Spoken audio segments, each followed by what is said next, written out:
2장 1절 같이 보시도록 하겠습니다. 출애굽기 2장 1절 말씀입니다. 창세기, 출애굽기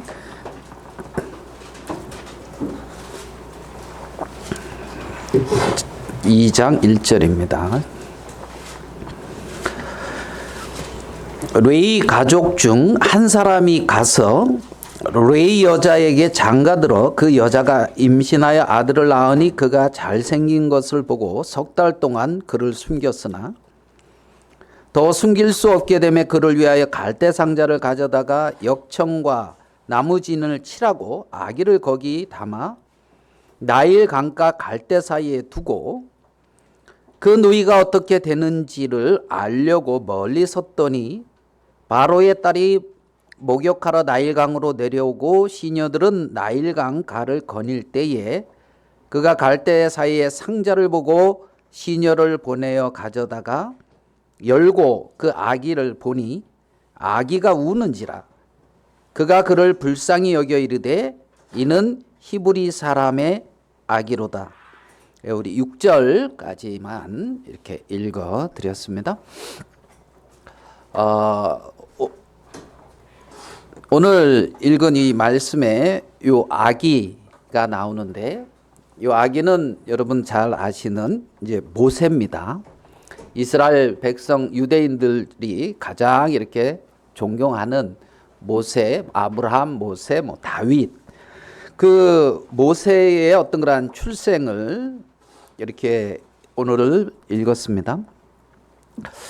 여기 그런데 이 모세는 출생하고 석 달이 있다가 나일 강에 이렇게 버려집니다. 나일 강에 버려집니다. 아이가 태어났는데 그 아이를 정말 키우고 싶은데 이렇게 버리는 부모의 마음은 참 그러겠죠. 그러면 여기에 왜 이런 일이 발생하게 됐느냐 하면 우리가 저번 주에 요셉에 대해서 말씀을 나눴는데 요셉이 애굽의 총리가 됐죠. 그래서 이제 그 요셉의 형제들 아버지 야곱과 이렇게 이제 애굽으로 내려왔습니다. 그런데 이제 요셉이 죽고 다른 이제 바로 왕이 즉위를 했는데 시간이 지나면서 잊혀졌겠죠. 요셉이나. 근데 이제 애굽 백성과 이스라엘 백성들은 다르단 말입니다. 그러니까 여기에는 지금 두 백성이 있는 거예요. 애굽이라고 하는 곳에 두 백성이 있습니다. 그 이스라엘 백성은 하나님의 약속이 있는 백성이고 하나님의 백성이라고 말을 하고 있어요.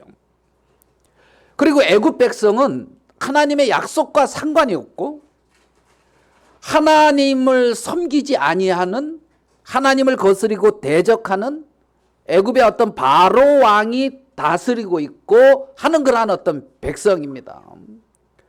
그러니까 두 백성이 같이 거하고 있는데 외형적으로 봤을 때는 바로 왕이 권세가 있는 것 같고 이스라엘 백성들은 거기에 이제 노예로서 어떻게 보면 종된 위치에서 비동과 라암셋이라고 하는 어떤 성을 이렇게 바로를 위해서 건축하고 있는, 그래가 아주 그냥 고욕에 시달리는 어떤 그러한 형편에 있는 거예요.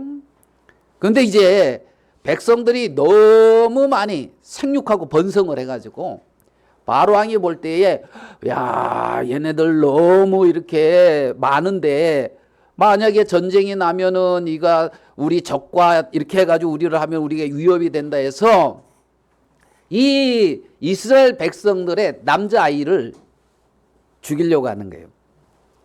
그걸 뭐라고 표현해? 씨를 말린다. 이제 이렇게 표현도 할 수가 있겠죠. 그러니까 애굽의 백성과 바로 왕은 이스라엘의 어떤 그러한 생명을 살리려고 하는 것이 아니라 죽이려고 한단 말이죠. 그러면 이제 이 이스라엘 백성들은 그 생명을 멸하려고 하는 그 세계 속에서 힘들고 어떤 그런 고역과 노역에 이렇게 이제 빠져서 살고 있는 걸 보지요. 그럼 이걸 조금 더 깊이 생각해 보면 영적인 세계를 보면 이제 우리가 어떻게 영적인 어떤 그런 전쟁 이런 부분도 생각을 할 수가 있잖아요. 그렇죠? 우리의 어떤 싸움은 혈과 육에 있는 것이 아니다 하는 그런 말씀처럼 영적인 하나님을 거스리는 어떤 그런 세력과 어떤 그런 하나님의 어떤 그런 세계와의 어떤 그런 영적인 싸움, 우리는 눈에 보이지 않지만 그렇게 치열한 어떤 영적인 어떤 전쟁터 안에서 이렇게 살고 있다, 이렇게 이제 볼 수가 있는 거예요. 그런 가운데서 이제 모세가 응행하고 태어났는데, 그때는 어떻게 바로 왕이 명령을 했냐면, 이스라엘의 산의 아이가 태어나면 다 어디요? 나일강 하수에 버려라. 악어밥이 되든 물에 빠져 죽든 하여간 물고기밥이 되든 남자들은 다 이렇게 이제 버리라는 거예요. 그런 상황에 이렇게 태어났습니다. 이스라엘 백성들의 삶이 편안치 않겠죠. 힘든 것 같습니까? 힘든 것 같죠? 어때요? 우리가 더 힘들 것 같아요? 여기가 더 힘든 것 같아요? 거기가 더 힘든 것 같아요? 우리는 별로? 자, 그러면 이 이스라엘 백성들에게 이렇게 찾아오는 어려움, 이걸 고난이다 이렇게 표현할 수가 있어요.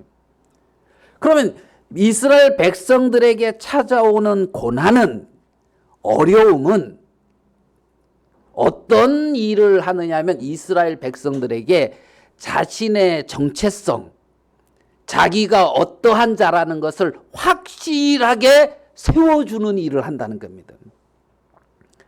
그러니까 이스라엘 백성들에게 고난이, 그들은 애굽에 거하는 백성이 아니다. 나는 애굽에서 바로 왕을 섬기고 어떤 애굽에서 이러한 어떤 애굽 백성들처럼 사는 사람이 아니고, 나는 아브라함과 이삭과 야곱의 후손이고 약속의 후손이며 하나님이 주시는 기업이 있는 자며 나의 소망은 거기에 있다는 분명한 그 이스라엘 백성들의 정체성을 세워주는 일을 하는 게 고난이라는 겁니다. 고난이 좋아요, 안 좋아요? 안 좋아요. 고난이 안 좋다, 이 말은 다른 말로 하면 나는 그냥 세상 사람들처럼 살고 싶어요, 이 말이에요. 나는 그냥 애굽 백성처럼 살고 싶어요, 이 말이란 말입니다. 그리스도인들에게 닥치는 고난은 그들이 하나님의 자녀임을 세워주고 그들의 마음속에 하나님의 자녀임을 크게 받아들이게 하며 그들이 바라보아야 될 세계가 어디인지를 밝히 보게 하는 일을 하는 게 고난이다. 고난이다. 나는 애굽을 섬겨야 되는 그러한 백성이 아니다. 나는 바로의 종된 삶을 살아가는 그러한 자가 아니다. 나는 세상의 종된 삶을 사는 그러한 사람이 아니다. 나는 죄의 종된 삶을 사는 그러한 사람이 아니다. 나는 육신의 종된 삶을 사는 그러한 사람이 아니다. 육신의 욕망을 따라 살아가는 그러한 사람이 아니다. 나는 의의 종된 삶을 사는 사람이다. 나는 하나님이 핏값으로 산 하나님의 자녀다. 하나님의 백성이다. 나에게는 영원한 기업이 있다. 약속이 있다. 나는 사람들을 살리는 자다 하는 자신의 분명한 정체성을 알게 하는 것이 고난이라는 겁니다. 그러니까 이스라엘 백성들이 애굽에 살면서 잘 먹고 잘 살았더라 그러는데, 자 가나안으로 가자 그러면 여기가 좋사오니, 그럴 거 아닙니까? 여기서 내가 뭐 저 부족함이 없는데요, 못하러 가나안에 갑니까? 내가 여기서 만족스러워요. 여기서 나의 어떠한 뭐랄까요, 내 이름을 드러내고 있고 나는 여기서도 얼마든지 행복하며 만족스럽고 나는 어떤 삶의 의미를 부여하고 있고, 만족스러운 거 그렇게 살고 있는데 모세가 가자 광야로 나가자 그러면은 누가 나가겠어요? 누가 나가겠어요? 우리는 여기가 내 집이 아니야, 약속의 땅이 있어, 그렇게 말할 때 누가 가겠느냐는 거예요. 어려워도 안 갈락하는데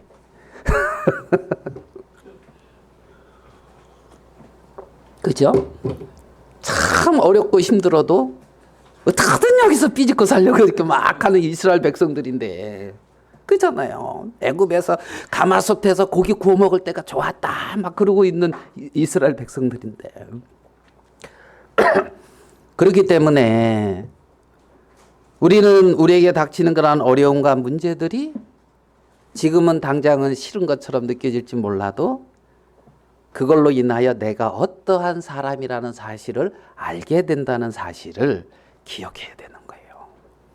아, 나는 어디다 마음을 두고 살아야 될 사람이구나. 나는 마귀 자녀가 아니고 하나님의 자녀구나. 이것을 알게 한다는 거죠. 오늘 읽은 출애굽기 3장의 말씀을 한 번 더 볼게요. 6절로 가볼게요. 출애굽기 3장. 모세에게 하나님이 하는 말씀입니다. 3장 6절에 또 이르시되 나는 네 조상의 하나님이니 아브라함의 하나님, 이삭의 하나님, 야곱의 하나님이니라. 모세가 하나님 배웠기를 두려워하여 얼굴을 가리매 여호와께서 이르시되 내가 애굽에 있는 내 백성의 고통을 분명히 어떻게 해요? 보고. 누가 보고 있어요? 내가 내 백성의 고통을 분명히 보고 그들이 그들의 감독자로 말미암아 부르짖음을 듣고 그 근심을 알고, 내가 보고 내가 듣고 내가 알고 내가 내려가서 그들을 애굽인의 손에서 건져내고 그들을 그 땅에서 인도하여 아름답고 광대한 땅, 젖과 꿀이 흐르는 땅, 곧 가나안 족속, 헷 족속, 아모리 족속, 브리스 족속, 이 족속, 여부수 족속의 지방에 데려가려 하노라. 이제 가라. 이스라엘 자손의 부르짖음이 내게 달하고 애굽 사람이 그들을 괴롭히는 확대도 내가 보았으니 이제 내가 너로 바로에게 보내어 너에게 내 백성 이스라엘 자손을 애굽에서 인도하여 내게 하리라. 내 백성 이스라엘 자손을 애굽에서 인도하여 낸다는 겁니다. 하나님이 보고 하나님이 알고 하나님이 듣고 하나님이 내려와서 구원해서 인도하여 내려고 한다는 거예요. 누구를? 하나님의 백성을 말입니다.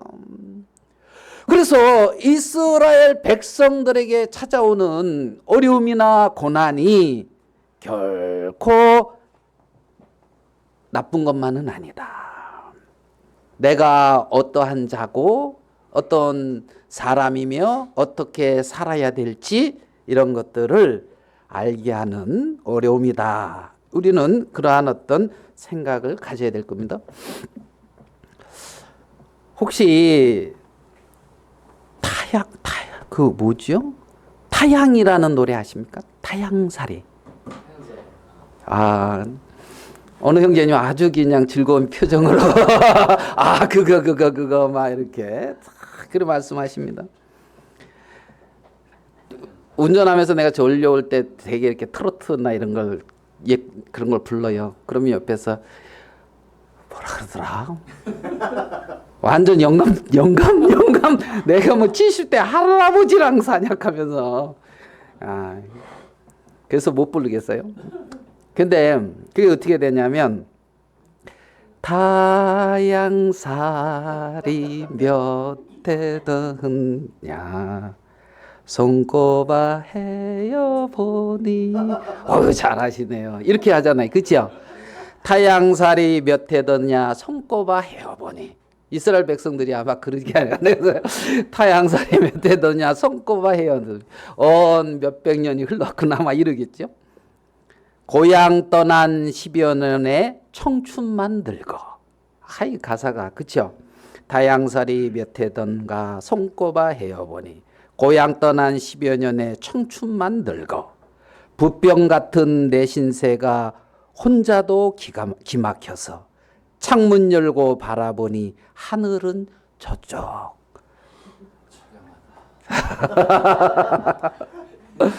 야, 이게 언제 발표된 노래인지 아십니까? 예. 1934년에 발표됐던 1944년. 그때 이 노래를 여러분 만주벌판에서 부른다고 생각을 해보세요. 연해주에서 이렇게 이 노래 부르다가 저기 중앙아시아로 이렇게 끌려가서 거기서 독립운동하다 거기 끌려가서 부른다고 한번 생각해 보세요. 저는 누구를 생각했냐 하면 애니깽이라고 들어봤는가 모르겠습니다. 그게 누굽니까? 멕시코에 이렇게 이제 이민을 간 한국인입니다. 이들이 1905년 5월 14일 일요일 오후 3시에 1033명이 멕시코의 프레고스 항에 내렸대요. 1905년 5월 14일 일요일에 1033명. 거기서 이들은 무슨 일을 했냐면 22개의 어떤 농장에 이렇게 흩어져 가지고 말입니다. 그 에네켄이가 이제 뭐냐면 어떤 선박용 밧줄의 원료였던 용설란이라고 하는 일종의 선인장. 그러니까 하루 종일 그 가시에 찔려가면서 그거 베고 일을 한 거예요. 이들이 이민이 간 거예요. 이민. 하와이에 사탕수수 저거 재배하고 그런데 간 이민은 괜찮아 그나마. 근데 여기는 이제 이렇게 좀 중개업자한테 이렇게 좀 어떻게 잘못되니 뭐 해가지고 걸로 갔어요. 걸로 멕시코. 아니죠. 이제 계약을 맺고 4년 일할 계약을 맺고 3원인가 얼마 받는 걸로. 예? 아니지 30원인가 얼마. 근데 그 계약한 것보다 훨씬 적게 받고 반 이상 숙소비로 내고 그러면서 있잖아요. 흑인보다도 더 어려운 처지에서 살았대요. 그렇게 해서 거기서 이렇게 지냈대요. 좀 처량하죠. 1200km랍니다. 4년 동안에 언제 농장 계약이 끝났어요. 한국으로 돌아오면 돼요. 근데 1910년에 뭐가 됐어요? 돌아갈 나라가 없어요. 돌아갈 나라가 없어요. 나라를 잃어버렸어요. 그리고 이제 그 중에서 몇 명은 또 쿠바로도 이렇게 가고 거기서 이렇게 흩어져서 그리 어려운 삶을 살았어요. 어려운 삶을 살았어요. 근데 있잖아요. 그 어떤 어려운 그런 부분들을 보면서 미주 지역에 인진 한국인이 이제 도산 안창호 선생을 글로 보내요. 그래서 거기서 이렇게 대한민국이 인국이라고 그러더라고. 그렇게 해서 거기서 모여서 뭐 얘기도 하고 그러면서 이들이 그 어려운 가운데 번 돈으로 독립 자금을 보내요. 윤봉길 의사, 뭐 안중 의사 그런 저 이렇게 그 중에 어떤 분은 그 어렵게 해가지고 건물을 샀는데 그 건물을 팔아서 독립자금으로 보내요.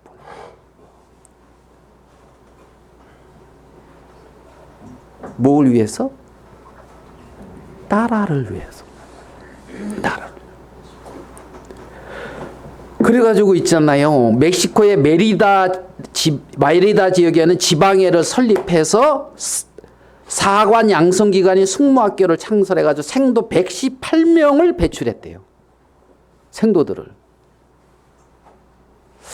어떻게 생각이 됩니까? 여러 우리들의 조상들이 대단하죠. 대단하죠. 그 생각하면서 타향살이 다시 불러봐봐요. 타양살이 몇 해 더냐 손꼽아 헤어보니 고향 떠난 10여 년에 청춘만 늙어 부평 같은 내 신세가 혼자도 기가 막혀 창문 열고 바라보니 하늘은 저쪽. 예. 그러면 이들이 그랬는데 그렇게 해서 이제 거기에 이제 정착이 됐겠죠. 2세, 3세 이렇게 있어요. 한국인 3세. 한국말 할까요? 못 된다 하더라고. 네? 나름 그런 어떤 자기의 어떤 그런 것을 유지하고 있는 그래서 뭐 거의 독립 뭐 이제 그런 어떤 사람들도 있고 이제 그렇다고 하는데 그런 걸 이제 다 잃어버리는 거죠. 잃어버리는 거예요. 한국말 모르고 한국에 대한 그런 것 모르고 근데 문화나 뭐 어떤 음식 뭐 이런 건 남아 있다 하는 그런 부분 그런 것도 있다 하더라고요. 어느 나라 백성이라고요? 한국이라 말이에요. 한국인이라 말입니다. 한국인. 지금 이 이스라엘 백성들의 어떤 그러한 고유성이라 할까요? 그들의 그게 있다는 거죠. 애국과 다른. 근데 그런 어떤 말을 들으면 뭔가 이렇게 좀 제가 잘 이렇게 못 옮겨서 그런데 좀 짠하고 뭐 감격이 좀 있고 뭐 그런 거 혹시 안 옵니까? 오죠. 이렇게 유튜브 그런 거 봐봐요. 어떻게 보면 돼. 여기서 뭐 이런 거 찾아보다 보니까 있잖아요. 연해주에서 중앙아시아로 갔는데 거기서 그 후손 독립운동가 후손인데 애국가를 보셨어요 혹시? 애국가를 러시아 말로 부르더라고. 애국가를 러시아 말로 애국가를 동해물과 백두산 그거를 후손들이 그런 걸 이렇게 봤을 때 안타깝고 괴로운 것도 있는 거예요. 어떤 그 믿음의 후손들을 생각해 보면 우리의 어떤 2세들을 생각해 보면 그죠? 좀 마음에 그런 게 있는 거죠. 메어진다는가요? 괴로운 고통스러움. 하나님의 자녀고 백성인데 어떻게 할 수 없는 어떤 그런 한계성. 정말 여기 하나님이 돌아봐 주셔야죠. 하나님이 돌아와 주세요. 본문으로 돌아와서 이렇게 한번 봅시다. 모세가 태어났습니다. 모세는 태어나면서부터 사망의 권세 아래 놓여 있습니다. 그것을 잘 표현한 게 출애굽기 2장 6절의 말씀입니다. 자, 6절입니다. 어떤 그 수로라고 해야 되나요? 동사 쪽만 한번 읽어볼게요. 열고 보니 우는지라. 열고 보니 우는지라. 자, 누가 웁니까? 아기가. 열고 보니 우는지라. 자, 그 아이의 위치. 열고 보니 우는지라. 두 가지를 여기서 표현하고 있습니다. 첫 번째, 그를 불쌍히 여겨. 그가 그를 불쌍히 여겨. 열고 보니 우는데 첫 번째 불쌍히 여겨 하는 게 나와요. 그죠? 두 번째는 뭐예요? 히브리 사람의 아기로다. 불쌍히 여겨가 승리할 때는 살아요. 히브리 사람의 아기로다가 승리할 때는 죽어요. 모세가 어떠하냐 여기에 상관없어요. 모세가 사는 것은 불쌍히 여김을 받지 않으면 살 수 없는 게 모세라는 거예요. 이해되십니까? 죄의 권세 아래, 사망의 권세 아래 놓여 있어요. 모세가 응행하고 태어나면서부터 사망이 선포돼 있어요. 히브리인이다, 히브리인의 아들이다, 그러면 죽어야 되는 거예요. 그걸 딱 보면 바로 상자를 물속에 잠기고 애를 물속에 넣어야 되잖아요. 히브리인의 아이다 그러면. 그런데 그렇게 죽어야 될 그 모세가 살아나는 게 뭡니까? 긍휼이라는 겁니다. 불쌍히 여겨라는 겁니다.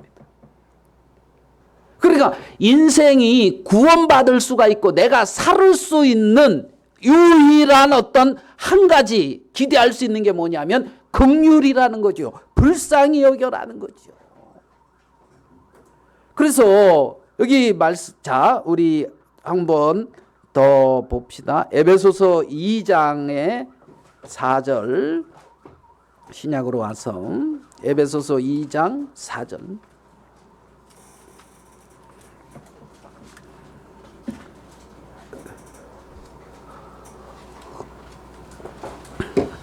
이 장 3절은 어떻게 끝나냐면 본질상 무슨 자녀? 진노의 자녀다 이렇게 끝나요. 본질이 뭐다? 진노를 받을 수밖에 없다 이 말이에요. 맞죠? 본질이 히브리 아이다, 물에 빠져 죽을 수밖에 없단 말이에요. 본질이란 말이에요. 진노의 자녀다. 본질상 사망과 정말 그 사망의 권세 아래 죽을 수밖에 없어요. 그런데 4절에 역전시키는 게 있는데 그게 뭐냐면 긍휼에 풍성하신이란 말이에요. 뭐가 풍성하다고요? 긍휼의 풍성함. 그러면 진노의 자녀가 살 수 있었던 것이 뭐다? 풍성한 긍휼이라는 거지요. 모세가 애굽 나일강에 빠지지 않고 살 수 있었던 이유가 뭐냐면 불쌍히 여겨, 긍휼의 풍성함, 이거라는 거예요.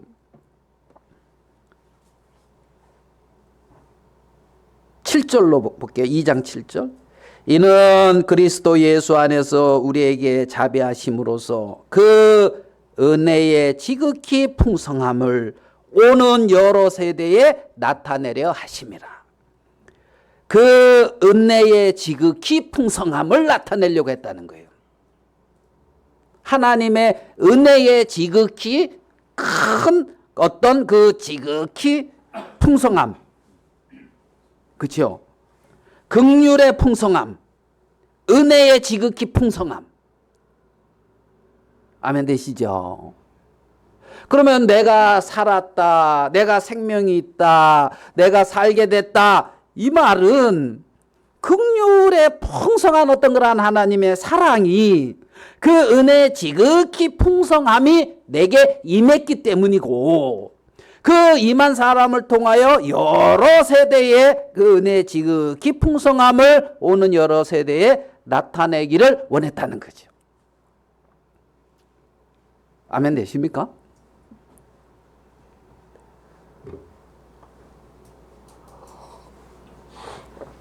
그죠? 죄와 사망의 권세 아래서 어떻게 스스로 살 수 없잖아요. 긍휼의 풍성함으로 살아났다. 그거 외에는 길이 없어요. 그 하나님의 긍휼 외에는 길이 없다고요.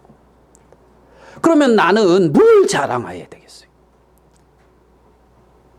그 풍성한 하나님의 어떤 그러한 은혜, 그 긍휼의 어떤 그런 풍성함, 이걸 자랑해야 될 거 아니에요. 내게 임한 그 하나님의 지극히 그 은혜의 그 풍성함. 아멘 됩니까? 예, 그게 우리를 살게 했다는 거죠. 이스라엘 백성들을 살게 하는 것도 그거였어요. 어떤 하나님의 은혜였다는 겁니다. 그런데 다른 이제 이스라엘 백성들이 하나님 앞에 이제 심판을 받고 이제 이스라엘이 망하잖아요. 그 나라를 이루고 가나안 땅에 갔다가 그거 기억나시죠?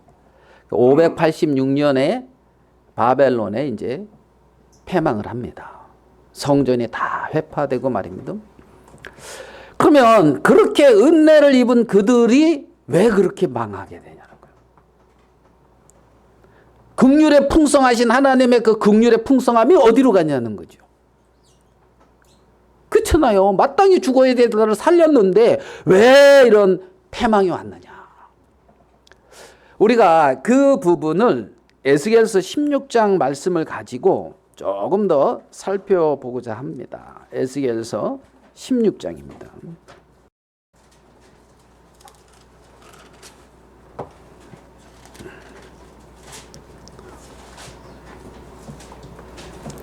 (16장 1절부터) 한번 에스겔서 16장을 통해서 보려고 하는데, 또 여호와의 말씀이 내게 임하여 이르시되 인자야 예루살렘으로 그 가증한 일을 알게 하여 이르기를 주 여호와께서 예루살렘에 관하여 이같이 말씀하시되, 예루살렘 이스라엘 백성들을 말씀하고 있는 거예요. 상징하고 있는 거예요. 내 근본과 난 땅은 가나안이요 내 아버지는 아모리 사람이요 내 어머니는 헷 사람이라. 이 말은 뭐냐면 혈통적으로 네가 그렇다 이게 아니라 진노받을 자다 이 말이에요. 하나님의 기업에 이을 수 있는 조건이 있는 자가 아니다 이 말이에요. 이 말 이해되십니까? 네 근본은 내 땅은 가나안이다. 하나님의 심판을 받아야 되는 아모리 사람이야, 헷 사람이야. 지금 이 말을 하는 거란 말이에요. 자, 내가 난 것을 말하건대, 이제 태어난 걸 말해. 내가 날 때 내 배꼽줄을 자르지 아니하였고, 그러니까 탯줄이 이렇게 달려 있는 거죠. 배꼽줄 자르지 않았다. 너를 물로 씻어 정결하게 하지 아니하였고, 내게 소금을 뿌리지 아니하였고, 너를 강보로 싸지도 아니하였나니. 이 말은 뭐냐면 아이가 태어났는데 버렸다 이 말이에요. 버렸단 말이에요. 그러니까 그 근동 그 지역에 있잖아요. 원치 않는 아이가 태어나면 이런 식으로 버린 거예요. 이해됩니까? 와, 뭐 나는 아니겠지. 다 이렇게 이제 생각. 아, 나 이제 귀한 집 아들이지. 이렇게 이제 뭐 사적인 얘기하면 좀 그렇죠. 예. 그러면 아무도, 자 5절에 아무도 너를 돌보아 이 중에 한 가지라도 내게 행하여 너를 불쌍히 여긴 자가 없었으므로 내가 나던 날에 내 몸이 천하게 여겨져 내가 들에 버려졌느니라. 불쌍해요, 안 불쌍해요? 그죠? 자, 여아 옛날에는 있잖아요. 여자들을 그렇게 막 버렸대요. 최자매님 이렇게 버렸대요.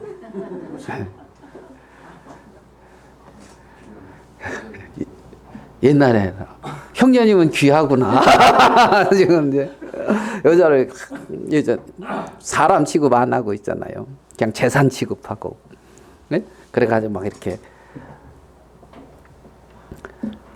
그래가지고 아무도 돌봐주어 너를 불쌍히 여긴 자가 없었다. 그러면 이렇게 지금 탯줄도 이렇게 있고 막 이러고 지금 이렇게 버려져 있어요. 이 아이의 운명이 어떻게 되겠습니까? 모세랑도 비슷하죠. 그죠? 누가 돌봐주지 않으면 죽잖아요. 그게 너였다 이 말이에요. 지금 하나님이 예루살렘아 너희들이 그랬다 이 말이에요.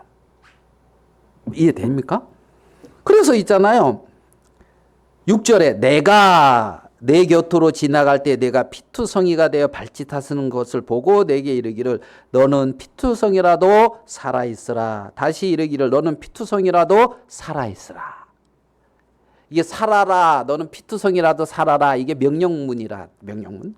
이 말은 뭐냐면 살게 할 수 있는 이러한 어떤 것을 공급해주고 살아라 이렇게 말하고 있는 거라는 거예요. 너는 피투성이라도 살아라. 그러니까 내가 너를 어떻게 했다는 거예요? 불쌍히 여겼고 내가 너를 살렸다는 거지. 맞잖아요. 고마워요, 안 고마워요?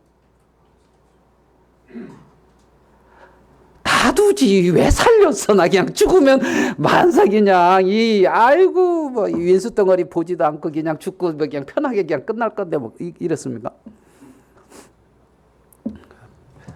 너무 내 얘기하는 것 같다 이런 표정으로 이렇게 보시네요 보니까. 그 다음에 봅시다.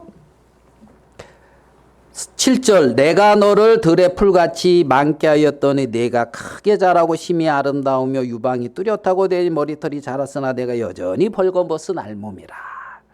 부끄러운 자라는 거지. 자랐어요. 그래서 8절 내가 내 곁으로 지나며 보니 내 때가 사랑을 할 만한 때라. 내 옷으로 너를 덮어 벌거벗은 것을 가리고 내게 맹세하여 언약하여 너를 내게 뭐라고요? 속하게 하였느니라. 나 주 여호와의 말이니라. 그러니까 옷을 덮었다 이 말은 뭐냐면 너를 내게 속하게 했다, 내 아내로 받아들였다, 뭐 이런 식의 의미도 담고 있는 거예요. 예? 보아스에게 룻이 옷으로 나를 덮으소서 이런 것처럼 나를 받으라 이 말이니. 자, 내가 이게 누구죠? 여호와께서 이스라엘 백성들에게 이렇게 했다는 거예요. 이렇게 했다는 거예요. 그러면 이 여인은 그렇죠? 자기를 살렸어. 자기를 잘 가꿔줬어. 자기를 잘 또 봅시다. 그 다음에 9절 내가 물로 내 피를 씻어 없애고 내게 기름을 바르고 수놓은 옷을 입히고 물돼지 가죽신을 신기고 가는 배로 두르고 모시로 덧입히고 폐물로 채우고 팔걸이를 손목에 끼우고 목걸이를 목에 걸고 코걸이를 코에 달고 귀걸이를 귀에 달고 화려한 왕관을 머리에 씌웠나니 내가 하나님이. 야, 그러니까 이 여자가 아름답게 됐어요, 안 됐어요? 그렇죠. 자, 그러니까 이와 같이 내가 금은으로 장식하고 가는 배와 모시와 수놓은 것을 입으며 또 고운 밀가루와 꿀과 기름을 먹음으로 극히 곱고 형통하여 어떻게 해요? 왕후의 주위에 올랐느니라. 어휴. 14절 내 화려함으로 말미암아 내 명성이 이방인 중에 퍼졌음은 내가 내게 입힌 영화로 내 화려함이 온전함이라. 나 주 여호와의 말이니라. 자, 여기 뭐 내가 내게 입힌 뭐요? 영화. 자, 그러면 봐요. 이스라엘 백성들이 살게 된 것도 누구 때문에? 하나님 때문에. 이스라엘 백성들이 영화롭게 된 것도 누구 때문에? 하나님 때문에. 이스라엘 백성들이 이러한 위치에 있는 것도 누구 때문에? 하나님 때문에. 아멘 됩니까? 근데 이 여인은 자신의 화려함과 명성을 믿고 행음하고 있다는 거예요. 남편인 여호와를 버리고 행음하고 있다는 거예요. 자, 이걸 어떻게 이해해야 되냐는 거예요. 이걸 어떻게 받아들여야 됩니까? 아름다운 옷을 누구로 말미암아 입었어요? 하나님으로 말미암아 입었어요. 아름다운 지위에 누구로 말미암아 올랐어요? 하나님으로 말미암아 얻었어요. 영광을 누구로 말미암아 얻었어요? 하나님으로 말미암아 얻었어요. 그러니까 하나님으로 말미암아 모든 것을 얻었는데 행음하고 있단 말이야. 그거 가지고.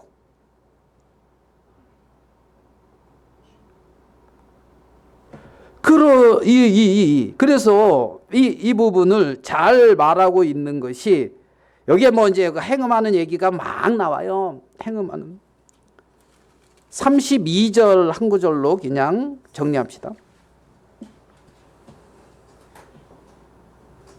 32절에 이스라엘 백성들 이렇게 말하고 있습니다. 그 남편 대신에 다른 남자들과 내통하여 간음하는 아내로다. 예? 그 남편 대신에 다른 남자들과 내통하여 간음하는 아내다. 아내다. 그러니까 이게 지금 이해가 안 되는 상황이잖아요. 하나님의 은혜로 다 주어져서 하나님의 은혜로 산다고 하는데 하나님은 저버리고 간음하고 있단 말이에요. 세상과 간음하고 있단 말이지. 육신과 간음하고 있다는 거지. 네? 하나님은 뭐라고 말하냐면은 내 자녀들을 다 내어줬다고 이렇게 얘기도 해요. 어디에 내어줬습니까? 세상에 내줬지, 세상에. 남편은 누군데? 하나님인데. 그러면 누구랑 간음하고 있는 거예요?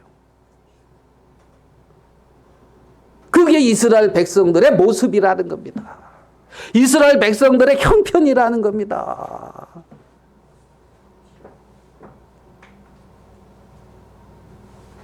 그러니까 이스라엘 백성들이 패망할 수밖에 없다는 거지. 너를 도와주는 나를 대적함이라. 성경은 이렇게 말하고 있거든요. 이스라엘 백성들을. 이스라엘 백성들을.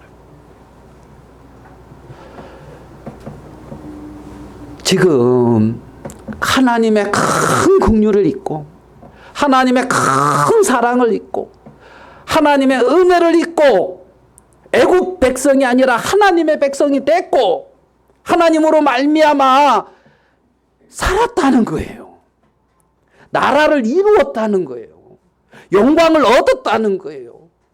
하나님으로 말미암아 다 주어졌다는 거예요. 그걸로 세상과 간음하고 있다는 거예요.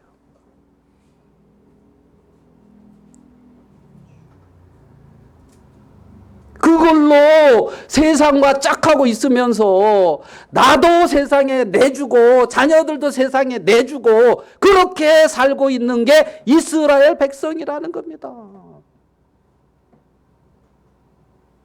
어떡하라는 거예요?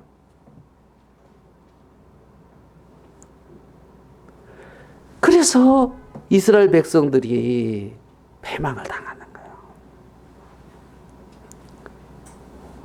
망하는 거죠. 망하는 길이라는 거예요. 망하는 길. 지금 성경은 우리에게 이렇게 말씀하고 있는 걸 봅니다. 자, 그러면 이들이 살 수 있는 길이 뭐냐? 살 수 있는 길이 뭐냐? 그 부분을 우리 출애굽기 1장과 2장에서 생명이 죽어야 되는 생명이 살아나는 그 일이 있거든요. 어떻게 해서 사냐면 산파들에게 먼저 바로왕은 이스라엘의 남자아이가 태어나면 산파들에게 가서 죽이라 그랬어요. 살리지 말고 그냥 죽이라 그랬어요. 딱 봤을 때 남자면은 응앵 소리 안 나게 그냥 죽여버리라는 거지. 이 말 이해되죠? 산파들에게. 근데 산파들이 17절 말씀 볼게요. 1장 17절. 출애굽기 1장 17절입니다. 1장 17절. 그러나 산파들이 하나님을 두려워하여 애굽 왕의 명령을 어기고 남자 아기들을 어떻게 해요? 살린지라.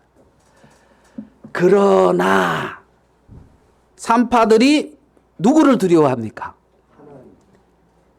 하나님을 두려워하는 거예요. 생명 앞에서 하나님을 두려워하는 것은 마땅한 일이에요.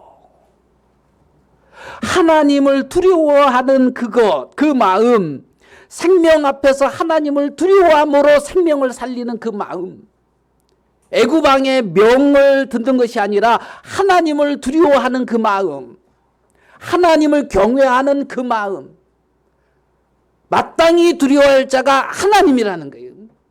그래서 그 하나님을 두려워하는 그 마음이 생명을 건지고 있는 거란 말이에요. 생명을 살리는 것이 어디에서 나오느냐 하면 하나님을 두려워하는 데서부터 출발한다고요.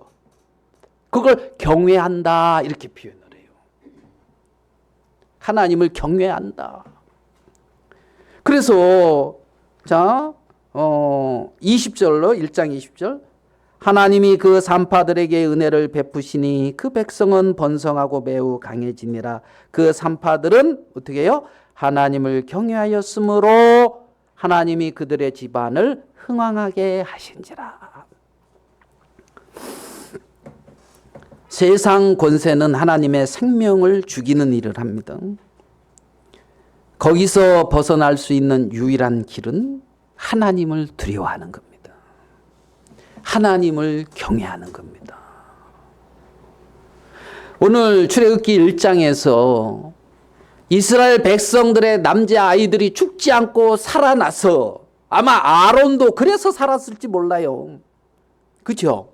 모세하고 3살 차이거든. 3살. 아론. 어디서? 하나님을 두려워하는 그 마음 안에서 생명들이 출생을 했단 말이에요. 생명들이 출생을. 우리가 이 땅에 살아가면서 마땅히 두려워할 분이 계셔요. 마땅히 경외해야 될 분이 있어요. 그분이 누구냐? 나를 불쌍히 여겨서 구원하신 하나님이란 말입니다. 나를 불쌍히 여겨서 살게 하신 하나님이란 말입니다. 나를 불쌍히 여겨서 이 땅에 거하게 하신, 생명의 귀한 빛을 비침을 받고 하나님의 백성으로 살게 하신 그 하나님이란 말이죠. 그분을 두려워함이 마음에서부터, 그분을 경외하는 그 마음이 우리 주위에 있는 생명들을 살린단 말입니다. 우리 주위에 있는 하나님을 무시하고 세상의 말을 크게 듣는 그 마음은 죽죠. 이스라엘 백성들의 씨가 마르죠. 맞습니까? 이스라엘 백성들의 씨가 말라요. 죽어요. 죽어요. 그래서 여기서 생명이 보존되고 살 수 있는 유일한 길을 출애굽기 1장에서 찾아보면 하나님을 경외함에 있구나. 이런 부분을 우리는 알 수가 있습니다. 하나님을 경외하는 그 마음, 하나님을 경외하는 그를 통하여 그 주위의 생명들이 살아날 겁니다. 그 주위의 생명들이 이어질 거예요. 약속의 어떤 자손들이 이어져 갈 거란 말입니다. 이어져 갈 겁니다. 두 번째, 우리가 2장에서 생명이 보존될 수 있는 어떤 길을 하나를 더 발견할 수가 있습니다. 그것은 뭐냐 하면 2장 3절에 더 숨길 수 없게 되매 그를 위하여 갈대 상자를 가져다가 역청과 나무지를 칠하고 아기를 거기 담아 나일 강가 갈대 사이에 두고 하는 갈대 상자가 나옵니다. 갈대 상자. 아이가 살 수 있는 생명의 상자입니다. 그죠? 갈대 상자를 준비하는 겁니다. 갈대 상자. 여기서 이 상자다. 이 상자. 이거는 나일 강물이 상자가 없이 아이가 딱 있어봐요. 죽죠. 사망의 물결이란 말이에요. 사망의 물결에 이 상자 없이 아이는 죽을 수밖에 없잖아요. 그럼 요 상자 아이의 생명의 보호막인 거예요. 이 상자 안에서 산단 말입니다. 이 상자. 이거를 히브리어로 테바라고 합니다. 상자. 그래서 히브리어로 구약 성경에 이 히브리어 이 테바가 28번 나와요. 28번. 근데 어디에 나오냐면 오늘 읽은 여기에 나오고 노아가 지은 방주를 이 테바라 그래요. 노아가 지은 그 방주.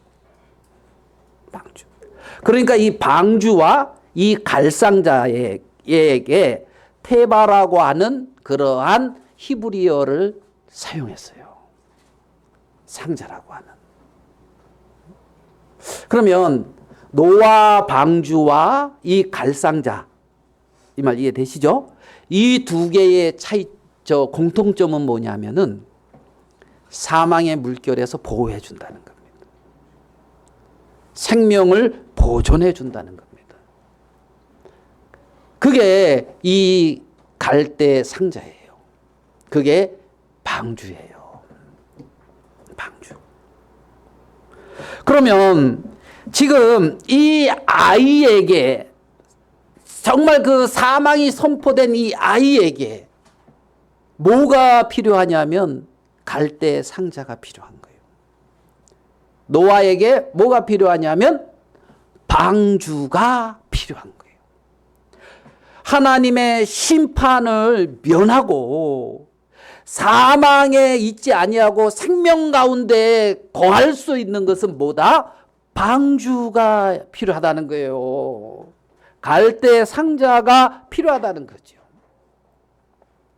그러면 아까 제가 그 에스겔서에 이스라엘 백성들 얘기했잖아요. 여러분이 생각해봐도 이 이스라엘 백성들이 심판받을 만하죠. 패역하다고 표현을 했는데 패역하다고 보여지죠.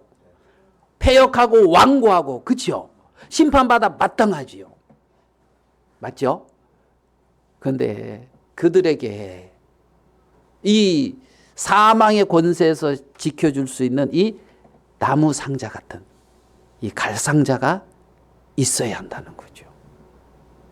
그게 심판에서 면하는 길이란 말입니다. 심판에서 면하는 길, 갈상자. 노아의 방주. 노아의 방주. 그러면 그 갈상자와 이 노아의 방주 같은 하나님이 이렇게 생명을 보존하기 위해서 허락한 어떤 세계가 있어요. 뭐 같아요? 예수 그리스도. 조금 더 생각해 보면 교회입니다. 생명의 방주가 뭐다고요? 교회입니다. 교회. 교회가 나를 위해 존재합니까? 내가 교회를 위해서 존재합니까? 네?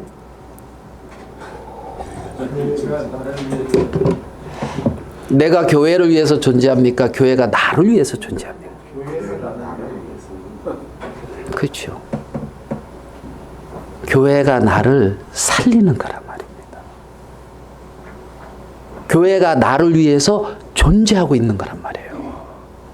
교회는 누가 세우는 거예요? 하나님이 세운 거예요. 하나님이 세운 생명의 초소가 교회란 말입니다. 이 시대에. 이 시대에. 그래서 방주 안에 있는 사람들이 그 심판과 사망의 물결에서 보호를 받듯이 하나님의 몸인 교회에 내게 속해져서 내가 생명을 보존하고 내가 사는 거란 말입니다. 그게 하나님이 주신 교회의 권세입니다. 하나님이 주신 교회의 위치입니다. 하나님은 나를 위하여 교회를 주신 거예요. 하나님은 나를 사망에서 생명으로 보존하기 위해서 나를 위해 허락하신 어떤 그 세계가 있는데 그게 교회라는 세계란 말입니다. 그래서 나는 포도나무에 너희는 가지다. 예수 그리스도가 포도나무, 나는 가지다. 예수 그리스도가 교회의 머리고 너희는 몸이다. 그리스도와 나는 뭐다? 하나다. 내 영적 생명이 유지되어지고 내가 살 수 있는 그 세계를 하나님이 마련했는데 이 세상에 그게 뭐다? 오순절날 성령이 임하고 이 땅에 출현되어진 하나님의 몸인 교회라는 겁니다. 오순절날 이후에 오순절 성령이 임하고 성령이 거하는 처소인 성전인 교회를 이 시대에 하나님은 허락해 주셨다는 거죠. 창세 이후로 구약이든 신약이든 모든 성도들은 교회에 속한 자예요. 아멘 되십니까? 교회의 지체라 말입니다. 교회에 속했고 그 교회로 말미암아 하늘의 신령한 세계를 보게 하고 교회로 말미암아 나를 살게 한다는 겁니다. 그러니까 나는 교회 안에서 사는 거예요. 그러면 성도는 어떻게 표현되는지 압니까? 성도는 교회 안에서 태어나고 교회 안에서 죽는 자들이에요. 그들이 성도입니다. 교회 안에서 태어나서 교회 안에 죽는 자. 아멘 됩니까? 그게 하나님이 주신 교회의 권세예요. 권위예요. 만물 위에 교회를 주셨어요.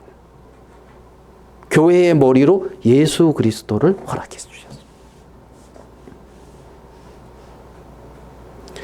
진노받아야 되고 멸망받아야 되고 나의 모습을 보면 이렇게 은혜를 입고도 패역하고 고집스럽고 음란하고 악하고 추해서 마땅히 멸망받아야 되는데 하나님이 허락하신 교회 안에 한 지체라는 그 은혜를 입고 교회 안에서 자라가고 있는 거라는 겁니다.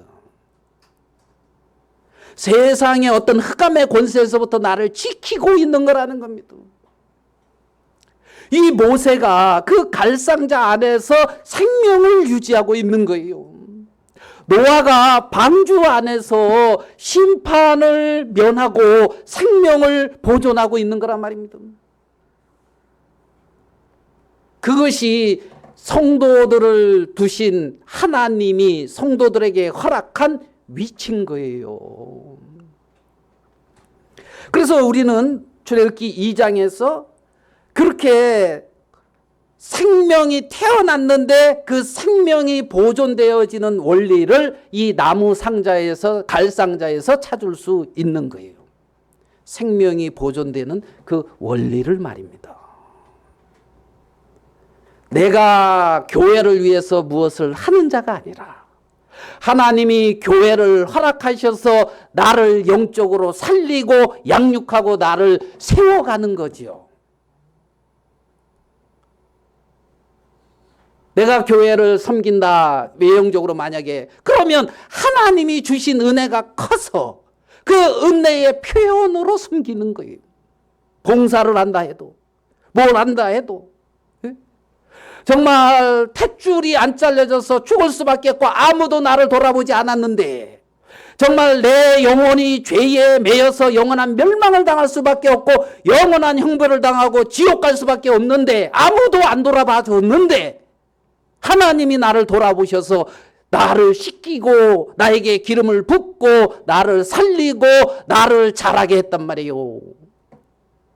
누가 나를 돌아봐서 그 사망의 권세에서 누가 나를 건졌냐는 거예요.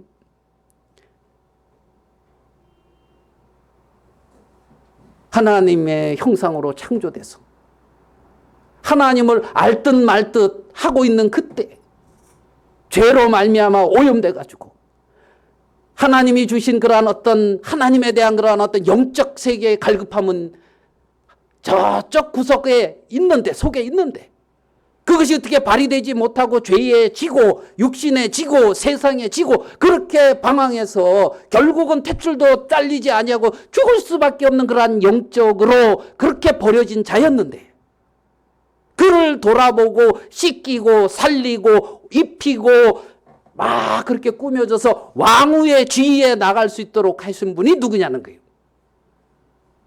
하나님이라는 겁니다. 긍휼에 풍성하신 하나님이라는 겁니다. 그렇게 살려가지고 이제는 고아처럼 내버려 둔 것이 아니라 하나님은 당신의 몸인 교회를 주신 거예요. 창세 전에 계획하신 하나님의 섭리 안에서 주어지는 교회란 말입니다. 그래서 이 누굽니까? 모세는 나무 상자 안에 나무 상자 안에서 생명을 보존하는 거예요. 그 테바 상자. 사망의 물결에서 구원을 받는다는 공통점이 있습니다.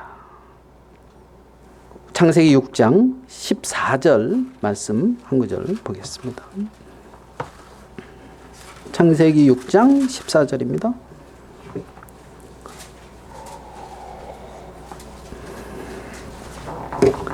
창세기 6장 14절입니다. 너는 고페로 나무로 너를 위하여 방주를 만들되. 자, 너는 너를 위하여 방주를 만들되. 그렇죠? 누구를 위하여 방주를 만드는 거예요? 노아를 위하여. 노아의 가족을 위하여. 너를 위하여 뭐를 만든다고요? 방주를 만드는 거예요. 노아와 노아의 가족을 위하여 방주를 만드는 거죠. 그런 것처럼 하나님은 교회를 하나님의 백성을 위하여 만드셨어요. 아멘 되십니까? 그 부분을 정확하게 우리의 마음에 새겨야 돼요. 하나님은 나를 위하여 방주인 교회를 만드셨다. 예수 그리스도를 통하여 나를 구원하시고 나를 위하여 방주인 교회를 두시고 그 교회 안에서 살게 했다. 그러므로 교회 안에서 출생하고 교회 안에서 죽는 거예요. 아멘 됩니까? 출생을 교회 안에서 출생한다니까요. 하나님의 백성들은, 하나님의 자녀들은 죽는다고 안 해. 잠자죠. 잠잔다 표현. 위치가 거기라는 사실을 분명히 기억하셔야 돼요. 그래서 방주 안에서, 갈상자 안에서 생명을 보존하듯이 하나님이 나를 위해서 지어주신 그 교회 안에서 내가 생명을 보존하게 되는 거예요. 내가 살게 되는 거란 말입니다. 우리는 두 가지 원리를 발견할 수가 있어요. 하나님을 경외함으로 생명이 살아나고 출생한다. 하나님은 갈상자 같은 하나님의 몸인 교회 안에 나를 두셔서 생명을 유지시킨다. 교회로 말미암아 하늘에 속한 신령한 세계들을 우리에게 비추신다. 이러한 근본적인 하나님이 내게 행하신 그러한 원리들을 마음에 이렇게 새길 필요가 있는 거죠. 나는 교회를 위하여 존재하는 자가 아니라 교회가 나를 위하여 존재하는 하나님이 만드신 그러한 곳이라는 겁니다. 그래서 당신의 몸인 교회 안에서 우리가 다들 하나님의 귀한 축복을 입는 하나님의 자녀들이 되기를 바라겠습니다. 말씀은 여기까지.